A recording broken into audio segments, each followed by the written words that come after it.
রাধে রাধে সকলে কেমন আছেন? আশা করি ভালো আছেন। আমিও গোবিন্দের কৃপায় খুব ভালো আছি।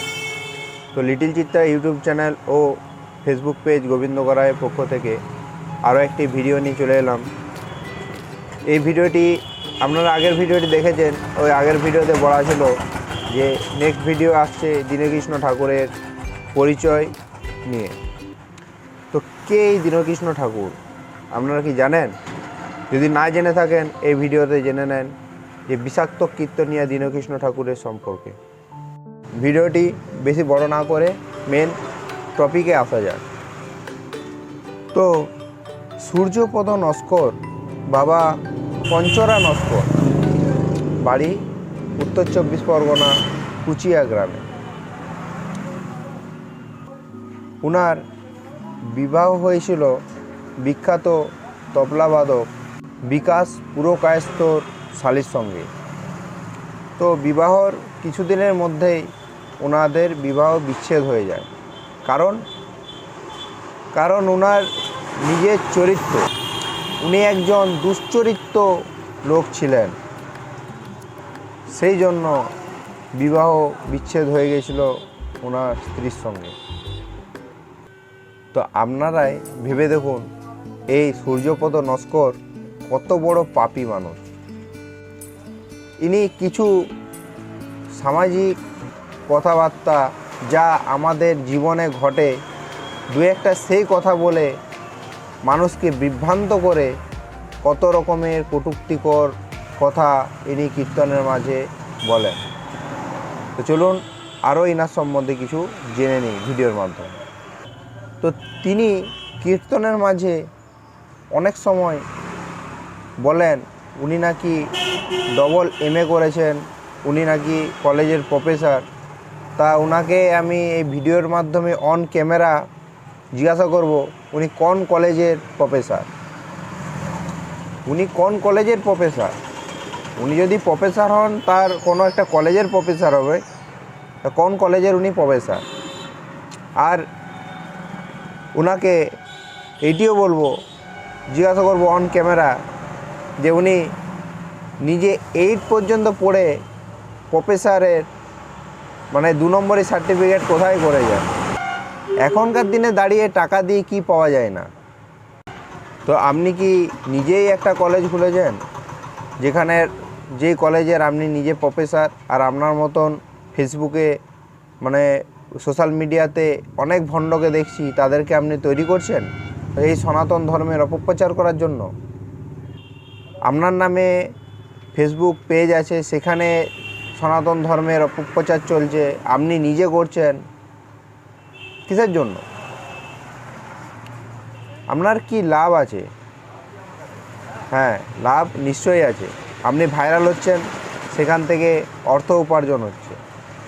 তো ঠিক আছে, এরপর আরও এনার সম্বন্ধে সত্য ঘটনা শুনুন আপনারা। তো বিবাহ বিচ্ছেদের পর ইনি চলে যান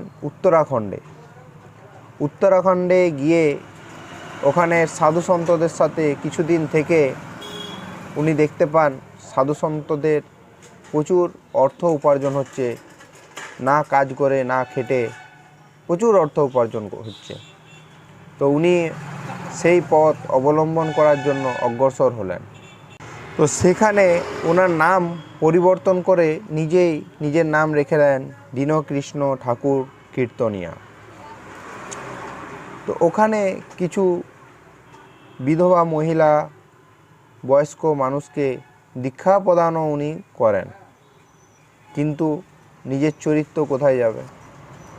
সেখানেও ওনার এই দুশ্চরিত্র কাজকর্ম ধরা পড়ে যায় এবং ওখানে উত্তরাখণ্ডে মানুষের কাছে গণধলাই খেয়ে যান। ওনাকে গণধলাই দিয়ে উত্তরাখণ্ড থেকে বের করে দেওয়া হয়, আর উনি ওখান থেকে বিতাড়িত হয়ে চলে আসেন এই বাংলায়। তারপর উনি ঠিক করেন এই বাংলাতেই ওনাকে কিছু করতে হবে। উনি যেহেতু ছোটোর থেকেই তবলা, শিখল, বাদ্যযন্ত্র, গান বাজনা মোটামুটি জানতেন, উনি এই কীর্তন জগৎটাকেই বেছে নিলেন নেক্সট টার্গেট হিসাবে। তো বেশ কিছুদিন কীর্তন জগতে এসে উনি লীলা কীর্তন করতে শুরু করলেন, কিন্তু সেটাও বেশি দিন হলো না। কারণ লীলা কীর্তন করতে হলে অনেক গ্রন্থ পড়তে হয়, অনেক রাগ রাগিনী জানতে হয়, কিন্তু এনার পক্ষে সেটি সম্ভব ছিল না। তো কয়েকটা ভিডিও এমনভাবে উনি বানালেন, মানে ভগবানের বিরুদ্ধে, এই ভগবানের বিরুদ্ধে যে ভিডিও বানিয়েছিল সেই ভিডিওগুলি নাস্তিকদের মধ্যে ছড়িয়ে পড়ে এবং কয়েকটা ভিডিও ভাইরাল হয়ে যায়। তারপর উনি দেখতে পান যে এই কাজটাই ওনার দ্বারা ভালো হচ্ছে, এই সনাতন ধর্মে অপপ্রচার করাটা ওনার পক্ষে ভালো হচ্ছে। কারণ উনি নিজেই ছিলেন দুশ্চরিত্র, খারাপ মানুষের দ্বারাই তো খারাপ কাজটা ভালো হয়। একজন শিক্ষিত মানুষকে যদি আপনি চুরি করতে বলেন, ওনার হাত পা কাঁপবে, উনি কিন্তু সেই চুরিটা করতে পারবেন না। কিন্তু একটা মাতাল বা একটা খারাপ মানুষকে চুরি করতে বললে ওই কাজটাই উনি সুষ্ঠুভাবে করে ফেলবে। ঠিক আছে, যাই হোক, এরপর চলুন আরও আগে জেনে নেওয়া যাক ওনার পরবর্তী কথা। ওনার আগে কি হলো তারপর জেনে নেওয়া যাক।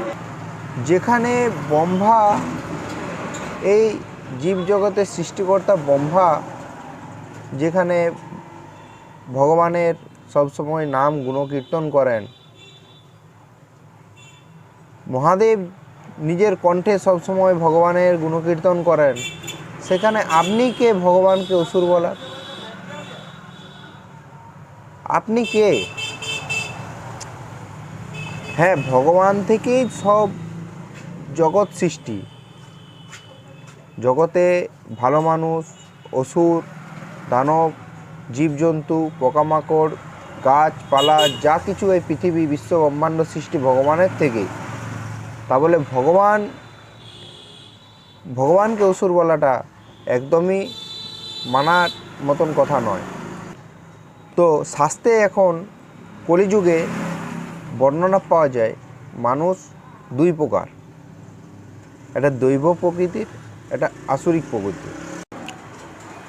এই দীনকৃষ্ণ ঠাকুরের ফেসবুক পেজে আমি একটা পোস্ট দেখলাম যে বিভিন্ন পুরাণে, এই যে পোস্টটি আপনি দেখতে পাচ্ছেন সাইডে, অনুযায়ী পুরাণে যে ব্যাখ্যা পাওয়া যায় যে দেবতারা আগেও আসতেন আর এখনও আসেন, তো তাদের দেখতে পায় না কেন? তো একটা কথা আগে জানা দরকার যে সত্য ত্রেতা দাপরে রাক্ষসরা কেমন ছিল, তাদের শিং থাকতো, তাদের দাঁত বড় ছিল, কিন্তু এই কলিযুগে কি সেরকম ধরনের আছে? না, একদমই নয়। এই কলিযুগে চৈতন্য মহাপ্রভু যেমন নিরস্তভাবে নাম প্রচার করে গেছেন, সেরকম অসুররাও কিন্তু এই জীব জগতের মানুষের মধ্যেই আছে।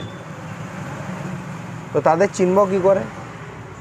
সেই জন্য শাস্ত্রে বর্ণিত আছে যে মানুষ দুই প্রকারের হয়, একটা হচ্ছে দৈব প্রকৃতির মানুষ, একটা হচ্ছে আসরিক প্রকৃতির মানুষ। দৈব প্রকৃতির মানুষ কারা? যারা দেবতাদের শাস্ত্রকে মানে, বিশ্বাস করে, ভগবান দেবদেবীদের পূজা অর্চনা করেন, তারা হচ্ছে দৈব প্রকৃতির মানুষ। আর আসরিক প্রকৃতির মানুষ কীরকম হয়? মানে গদা বাংলায় যাকে নাস্তিক বলে, শাস্ত্র মানে না, শাস্ত্রের প্রমাণ চায়, ধর্মের অপপ্রচার করে।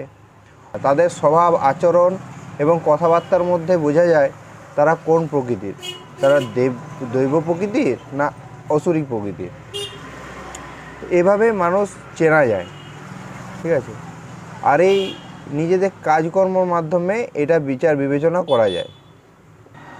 যুগের যেরকম যুগ, সেরকম বেশ, সেরকম আচার ব্যবহার। ভগবান তো আসবেনি, উনি তো কল্কি অবতার হবেনি, অপেক্ষা করুন, সবাই দেখতে পাবেন। উনি ঠিক সময় আসলে ঠিক নিজে অবতীর্ণ হয়ে যাবেন। আরও একটা কথা না বলে থাকতে পারলাম না, যিনি এই নারী জাতিকে সম্মান দিতে পারে না, নারী জাতিকে মানে বিবাহর পরে নিজের বউকে, নিজের স্ত্রীকে ধরে রাখতে পারেন না, চরিত্রহীন, লম্পট,